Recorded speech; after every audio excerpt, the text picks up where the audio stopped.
Chuyện này xảy ra khi tôi vẫn còn là một cậu bé đẹp trai. Hello mấy ní, xem video hay thì hãy đăng ký hội viên, like, comment, donate ủng hộ kênh nhé. Lúc đó, trong làng xuất hiện một thợ cắt tóc. Hắn nhìn ông tôi và nói, tôi sẽ cắt tóc cho ông miễn phí. Chỉ cần ông tặng tôi một món đồ là được. Ông tôi liền gật đầu đồng ý. Cắt tóc xong, ông tôi hỏi hắn cậu muốn lấy cái gì. Rồi người thợ cắt tóc chỉ ngón tay vào tôi muốn cháu trai của ông. Khuôn mặt của ông tôi ngay lập tức thay đổi. Ông tôi chào hỏi một cách thân thiện, rồi mắng mỏ tận 18 đời tổ tông nhà hắn ta. Không ngờ tên thợ cắt tóc không hề tức giận, chỉ từ từ gom hết tóc của ông tôi bỏ vào một chiếc túi, rồi hắn cười một cách quỷ dị. 7 ngày sau tôi sẽ quay trở lại. Anh ta liền rời đi. Khi chúng tôi về đến nhà, ông tôi đã kể lại chuyện này cho bà nghe. Bà tôi nhíu chặt mày, vội vàng hỏi, ông nó à, ông còn nhớ tướng mạo tên thợ cắt tóc đó không? Ông tôi suy nghĩ vài giây rồi đáp, thật kỳ lạ. Tôi một chút cũng không nhớ gì cả. Tiểu Ngai cháu còn nhớ không? Tôi cũng lắc đầu, con cũng không nhớ rõ nữa. Không chỉ là dung mạo, mà ngay cả quần áo và giọng nói của hắn ta con cũng quên mất rồi. Bà tôi thở dài, hai người gặp phải quỷ cạo đầu rồi. Ông tôi sững sờ vài giây, vội nói, không thể nào. Bà đừng nói bừa, ông tính thử xem 7 ngày sau là ngày gì. 7 ngày sau là Tết Trung Nguyên, là ngày quỷ môn quan mở. Vậy phải làm sao bây giờ? Hắn ta nói muốn mang Tiểu Ngai đi. Bà ôm chặt tôi trong lòng, không được. Tôi sẽ đi nhờ lão Trình Mù giúp đỡ. Lão Trình Mù sống ở đầu làng phía Tây. Ông ta có khả năng tính toán mọi thứ, mắt luôn nửa nhắm nửa mở. Dân làng không biết ông ta thực sự mù hay giả mù. Tôi với bà cùng đi. Ông không cần đi, ông ở nhà trông chừng Tiểu Ngai. Để tôi đi một mình là được. Nói xong, bà tôi liền đi. Nhà chỉ còn lại tôi và ông. Ông ở ngoài sân bổ củi, còn tôi ở trong nhà chơi với Tiểu Hắc. Trời dần dần tối, Tiểu Hắc bỗng nhiên sủa loạn về phía ông tôi. Tiếng sủa rất lớn, ông tôi lườm nó một cái, còn sủa nữa. Là tao thịt mày. Tiểu Hắc bị dọa cho sợ hãi, nấp ở phía sau lưng tôi không dám kêu thêm. Tôi cũng không dám chuyện. Ánh mắt của ông vừa rồi thật đáng sợ, như muốn ăn tươi nuốt sống người khác. Ông tôi đột nhiên ném cái rìu xuống đất. Đã muộn thế này rồi, sao bà con vẫn còn chưa về? Ông đi tìm bà một lát. Lời vừa dứt thì đúng lúc đó bà tôi trở về. Ông nó vào phòng rồi nói chuyện. Lão Trình Mù nói rằng chỉ cần vượt qua ngày lễ Vu Lan là không sao nữa. Làm thế nào có thể vượt qua được? Lão Trình Mù nói thợ cắt tóc đó sợ đá mài. Ngày mai tôi sẽ đến thị trấn mua đá mài, treo nó trước cửa nhà chúng ta. Như vậy tên thợ cắt tóc sẽ không dám vào nhà. Mắt của ông tôi đảo qua đảo lại 2 vòng, cười nói, được, ngày mai chúng ta đến thị trấn mua đá mài. Bà tôi gật đầu đồng ý. Đều đói lắm rồi đúng không? Tôi đi nấu cơm. Tiểu Ngai, cháu đi lấy cho bà 2 khúc củi. Tôi mang 2 khúc củi vào phòng bếp. Bà tôi ngay lập tức nhét một cái túi may mắn vào tay tôi. Tiểu Ngai, túi may mắn này con hãy giấu kỹ và phải luôn mang theo bên người. Tuyệt đối không được nói với ông con. Cái gì thế? Ông tôi không biết từ khi nào đã đứng trước cửa phòng bếp, đang nhìn chằm chằm vào cái túi may mắn trong tay tôi. Bà tôi chắn trước mặt tôi. Không có gì, ông nghe nhầm rồi. Ông cứ ra ngoài trước đi. Cơm sắp nấu xong rồi. Ông tôi không có ý định rời đi. Ông vẫn luôn nhìn chằm chằm vào tôi, như thể tôi đã cướp mất đồ của ông ấy vậy. Tôi đưa tay giấu sau lưng, nắm chặt túi may mắn trong tay. Sau một lúc, ông tôi mới rời đi. Bà tôi thở phào nhẹ nhõm, thì thầm nói, Tiểu Ngai, trong 7 ngày tới bất kể xảy ra chuyện kỳ quái gì, con cũng phải giả vờ như không thấy. Hiểu chưa? Bà tôi thần sắc ngưng trọng nhìn tôi, như thể sẽ có điều kỳ lạ nào đó sắp xảy ra. Tôi gật đầu, bà ơi con biết rồi. Bà tôi ôm tôi vào lòng. Cháu trai tội nghiệp của bà, làm sao lại gặp phải những chuyện kỳ lạ như vậy chứ? Sau khi nấu xong cơm, bà tôi và tôi mang thức ăn vào nhà. Vừa vào nhà thì tôi đã ngửi thấy mùi máu tanh. Chỉ thấy trong tay ông tôi cầm một con dao. Tiểu Hắc thì máu me nằm trên mặt đất, đã không còn hơi thở. Tôi bật khóc thành tiếng. Tiểu Hắc của tôi mất rồi. Bà tôi đặt thức ăn lên bàn, trừng mắt với tôi. Khóc cái gì mà khóc, cút ra ngoài khóc đi. Sau đó bà lại nhét Tiểu Hắc vào lòng tôi. Mau cút ra ngoài khóc đi. Tôi bị bà tôi đuổi ra ngoài. Tôi chôn Tiểu Hắc ở bên cạnh phòng bếp. Tiểu Hắc, tao xin lỗi, anh không thể bảo vệ tốt cho em. Sau đó tôi nhẹ nhàng thận trọng đi vào nhà. Ông nội vẫn cứ nhìn chằm chằm vào tôi. Ánh nhìn khiến tôi cảm thấy rùng mình. Tôi nhắm chặt mắt, ngồi cạnh bà tôi. Tôi cúi đầu ăn cơm, tôi có thể cảm nhận được ánh mắt của ông tôi. Ông vẫn luôn nhìn chằm chằm vào tôi. Vào buổi tối lúc đi ngủ, tôi nằm sát bên cạnh bà tôi. Ông tôi đứng bên cạnh giường vẫn cứ luôn nhìn tôi.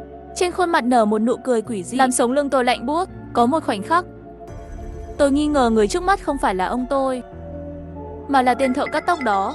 Tôi đã trải qua một đêm đầy căng thẳng và sợ hãi. Ngày hôm sau, tôi cùng ông bà đến thị trấn mua đá mài. Khi về thấy nhỏ chú đang nấu ăn trong bếp, bà nội sửng sốt một lúc, ngay lập tức mắt bà đỏ hoe. Khôn Tử đã 5 năm rồi, con đã chịu về rồi à? Mẹ ơi, lần này con cùng Lý Thi Hàm về đây. Vợ con đâu? Đang nghỉ ngơi trong nhà ạ. Ông nội trừng mắt nhìn chú nhỏ một cái. Một người đàn ông đi nấu ăn, con không cảm thấy mất mặt à? Ông tôi nói xong liền đi vào trong nhà. Chúng tôi vội vàng đi theo. Thím nhỏ của tôi đang ngủ ngon. Ông nội cố ý ho khan vài tiếng, đánh thức thím nhỏ. Lần đầu tiên đến nhà chồng thì ngủ nướng, để chồng cô nấu ăn. Cô hiểu phép tắc không vậy? Cô đến đây để làm tổ tông của nhà tôi à? Lưu Từ Khôn, đây là cha anh sao? Tố chất thật tệ. Hôm nay tôi đã đi bộ nửa ngày đường núi, chân bị mòn hết rồi, nghỉ ngơi một chút cũng không được sao? Đi đường núi thì có gì phải phàn nàn. Lấy chồng theo chồng, lấy chó theo chó. Bước vào nhà tôi thì phải tuân theo quy tắc của nhà tôi. Thím nhỏ của tôi cười lạnh một tiếng, giơ tay lên tát cho chú tôi một cái thật đau. Chú tôi bị đánh đứng ngây ra tại chỗ. Cái con nhà đầu này, sao lại động tay đánh người như thế? Ông nội tức đến mất bình tĩnh, ánh mắt hung ác nhìn chằm chằm thím nhỏ của tôi, sau đó lại mắng chú tôi. Đồ vô dụng, mau cút khỏi đây cho tao. Thím nhỏ trực tiếp phớt lờ ông tôi và bà tôi, giơ tay cho chú tôi bạt tay, nói chuyện. Ông tôi tức giận toàn thân run rẩy. Đồ rác rưởi, con quay lại làm gì? Bị nữ nhân đánh còn không dám kêu. Thật là làm mất mặt Lưu gia nhà chúng ta. Ai bảo anh ta làm tôi không vui? Đây chính là hậu quả khi làm tôi không vui. Thím nhỏ nói xong lời này, cầm vali trên mặt đất lên, nói với chú nhỏ, về nhà. Thím nhỏ mắt nhìn chú nhỏ đứng yên tại chỗ, không có ý định rời đi, tức giận nói, Lưu Từ Khôn, nếu hôm nay anh không đi với tôi, vậy thì chúng ta sẽ ly hôn. Đừng quên là nếu không có tôi, anh chỉ là một tên nghèo rách rưới, ngay cả chỗ ở cũng không có. Bộ dáng kiêu ngạo của thím nhỏ tức giận đến nỗi ông phải tới hét lên, cút, mau cút đi cho tao. Thím nhỏ cầm vali đi ra ngoài. Chú nhỏ lúc này mới phản ứng lại. Lúc này chú hét vào mặt ông bà tôi, cha mẹ không hiểu gì cả, con đưa Thi Hàm về đây. Bố mẹ đừng có làm cô ấy tức giận. Chú nhỏ đuổi theo ra ngoài, nắm chặt lấy cánh tay thím nhỏ không cho cô đi, thậm chí còn quỳ xuống trước mặt cô ta. Ông tôi tức đến nỗi liên tục dậm chân. Tôi đang nuôi cái quái gì vậy? Còn không bằng nuôi một cục đất. Thật là quá mất mặt. Khôn Tử từ nhỏ đã rất thông minh, nó có cách nghĩ của riêng mình, chúng ta đừng cản việc của nó nữa. Ông tôi hừ lạnh một tiếng, trong đôi mắt đục ngầu lóe lên sự toan tính, giống như đang muốn hại người. Mau lấy đá mài ra đây, tôi sẽ treo nó ở cửa. Bà tôi từ trong túi lấy ra viên đá mài, để tôi đi treo cho. Ông tôi trừng mắt nhìn bà tôi một cái, đưa đây tôi sẽ đi treo. Thế ông tôi ra ngoài, thím nhỏ của tôi trở nên quá đáng hơn. Cô ta cố ý vỗ nhẹ vào mặt chú tôi. Lưu Từ Khôn, anh nghe ai? Anh nghe em. Ông tôi chơi đá mài trở về, đi ngang qua bên cạnh thím nhỏ, nói một cách giận dữ. Hư, đây là tự mày chuốc lấy, không thể đổ lỗi cho người khác, tự tìm đến cái chết, không thể trách người khác. Ông tôi nói xong lời này liền đi vào nhà. Thím nhỏ chỉ tay vào trong nhà mắng, nhà ghép đến mức nghe thấy cả tiếng đồng xu rơi. Vi phạm các quy tắc thì không ít, anh hãy tự mình tuân thủ hết quy tắc đó đi. Thím nhỏ nói giọng rất lớn.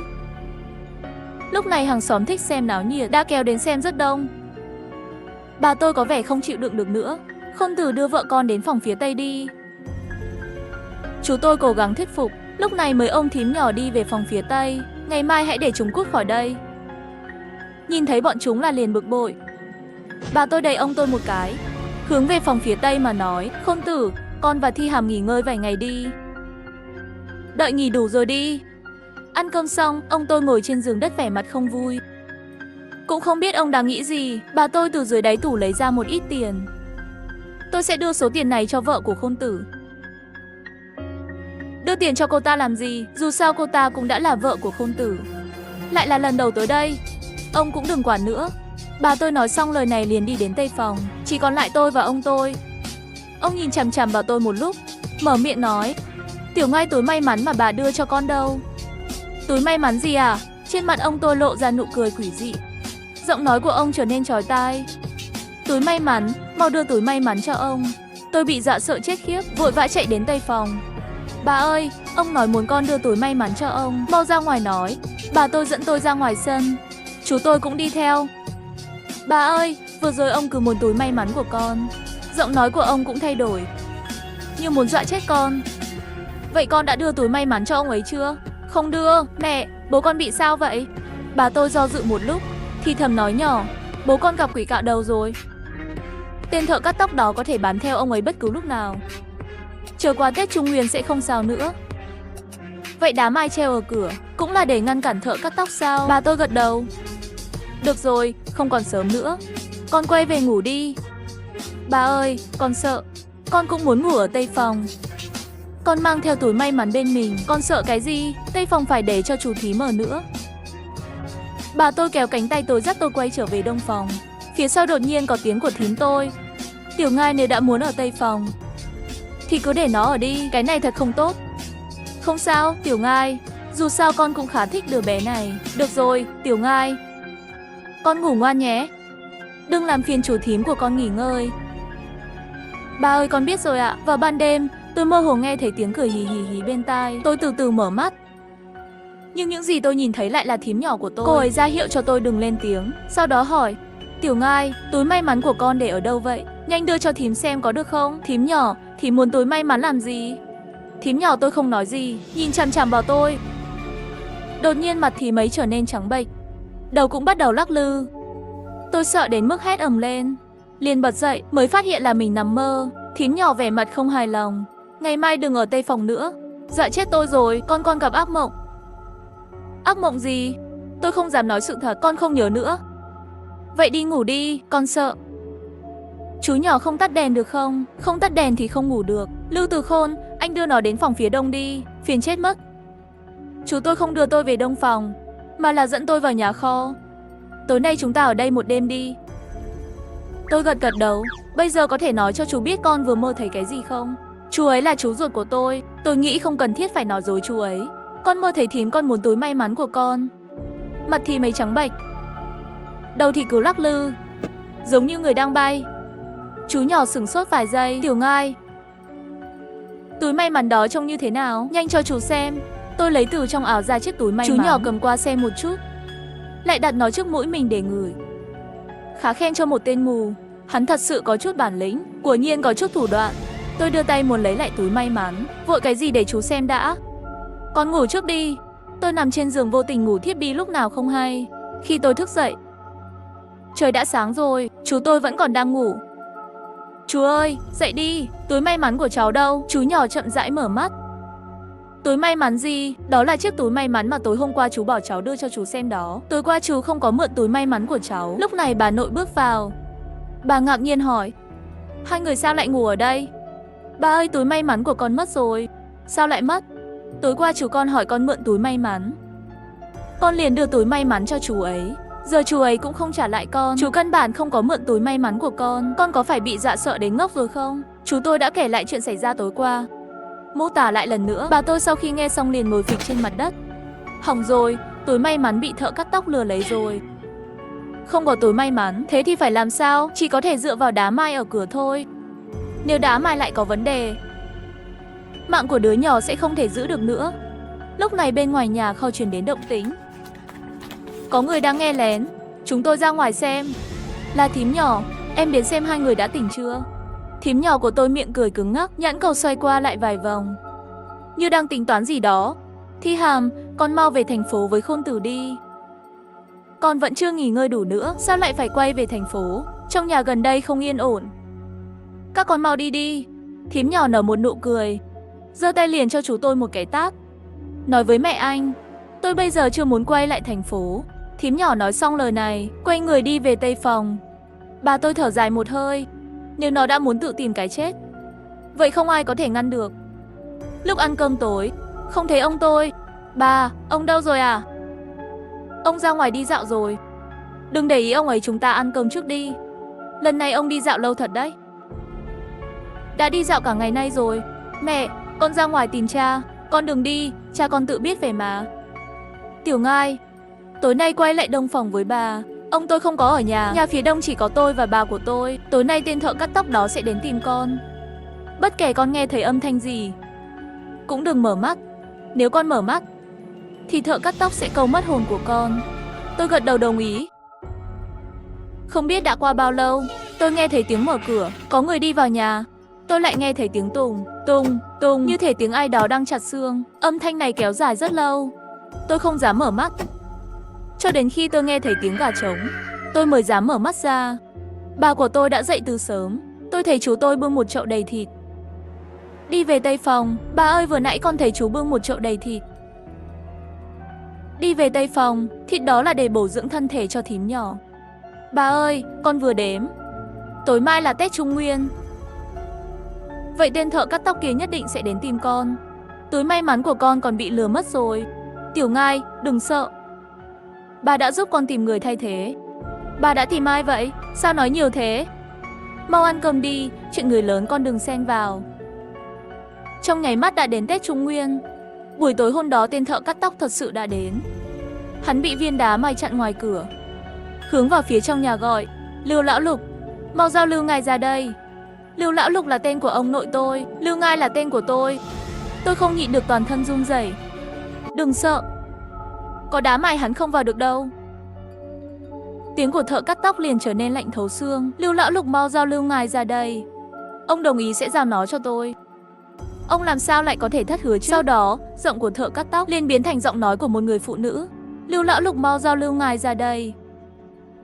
Ông đồng ý sẽ giao nó cho tôi. Ông làm sao lại có thể thất hứa chứ? Chẳng trách hai người lại không thể nhớ được giọng nói và tướng mạo của hắn. Hắn sẽ đổi giọng, nói không chừng đã bắt được rất nhiều người rồi. Bà tôi vừa nói xong, tôi liền nghe thấy tiếng cánh cửa ở tây phòng mở ra. Thím nhỏ từ trong nhà đi ra. Cô ta nhón chân đi tới cửa nhà, tháo viên đá mài treo ở cửa ra, ném xuống đất. Đồng thời khi đó, bùm, cửa nhà tôi bị gió thổi tung. Thím nhỏ đi ra ngoài, không ai biết cô ta đi đâu. Không biết đã qua bao lâu rồi, trời cuối cùng cũng sáng. Chú tôi hào hứng chạy vào phòng. Mẹ theo con lên thành phố đi, con có một căn hộ trên thành phố. Được, chúng ta vào thành phố. Theo chú tôi lên thành phố. Sau đó tôi và bà tôi theo chú tôi lên thành phố. Thím nhỏ của tôi là con một, cha mẹ của thím ấy đều đã mất. Mặc dù chú tôi đã báo cảnh sát, nhưng vẫn không tìm thấy thím nhỏ. Đến bây giờ cũng không biết thím ấy còn sống hay đã chết.